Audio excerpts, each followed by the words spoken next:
జీవితంలో ఎప్పుడు first priority దేవునికి. నువ్వు పడకల మీద నుంచి లేవటంతో, యేసయ్యా నా మొట్టమొదటి మాట నీతో మాట్లాడాలి యేసయ్యా. నా భర్తతో మాట్లాడక మునిపే, నా పిల్లలతో మాట్లాడక మునిపే, నా కుటుంబ సభ్యులతో మాట్లాడక మునిపే నా మొట్టమొదటి మాట నీతో ఉండాలి. లేవటంతో, దేవా మరో నూతన దినం నాకు అనుగ్రహించినందుకు నీకు స్తోత్రం, నా ఆయుష్కాలాన్ని పొడిగించినందుకు స్తోత్రం. రాత్రి పడకల మీదకి వెళ్ళి మరలా తిరిగి లేవకుండా కాలగర్భంలో కలిసిపోయిన వాళ్ళు కోకొల్లలు ఉన్నారయ్యా. ఏ మంచి లేకపోయినా మరో నూతన దినాన్ని దయా కిరీటంగా నీవు అనుగ్రహించినందుకు నీకు స్తోత్రమయ్యా.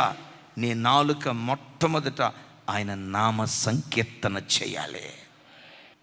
డిసైడ్ చేసుకో. దేవుని వాక్యం మొట్టమొదట చూడకుండా సెల్ ఫోన్ చూడను, వాట్సాప్ అసలు ఫోను ముఖం పొర్రపాటును చూడను. నా కళ్ళు మొట్టమొదట నా దేవుని ధర్మశాస్త్రాన్ని వెతకాలి, ఆయన వాక్యాన్ని వెతకాలని మొదటి ప్రాధాన్యత దేవునికి ఇవ్వు. ప్రతి విషయంలో నిన్ను మొదటివాడిగా దేవుడు నిలవబెడతాడు. ఓ భక్తుడు అంటాడు, put God first, you never be last. నిజమే. పరిశుద్ధ గ్రంథమైన బైబిల్లో అనేక మంది సూర్యుడు ఉదయించక మునిపే పడకల మీద నుంచి లేచి వేకువజామును ప్రార్థన చేసి చరిత్రను మార్చే చరిత్రకారులుగా మారిపోయారు.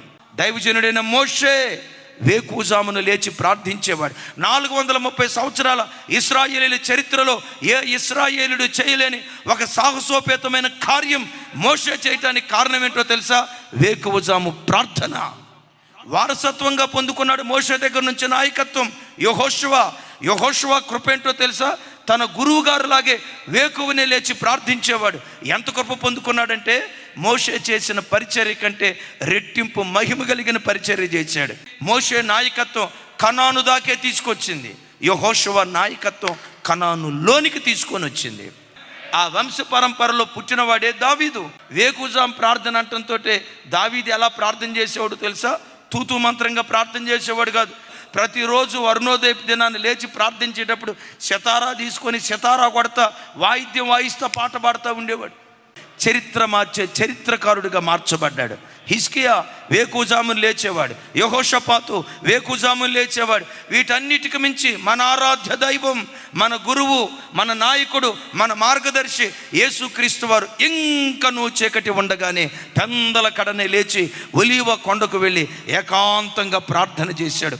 చరిత్ర తిరగరాసిన చరిత్రకారుడిగా ప్రభు మారిపోయాడు.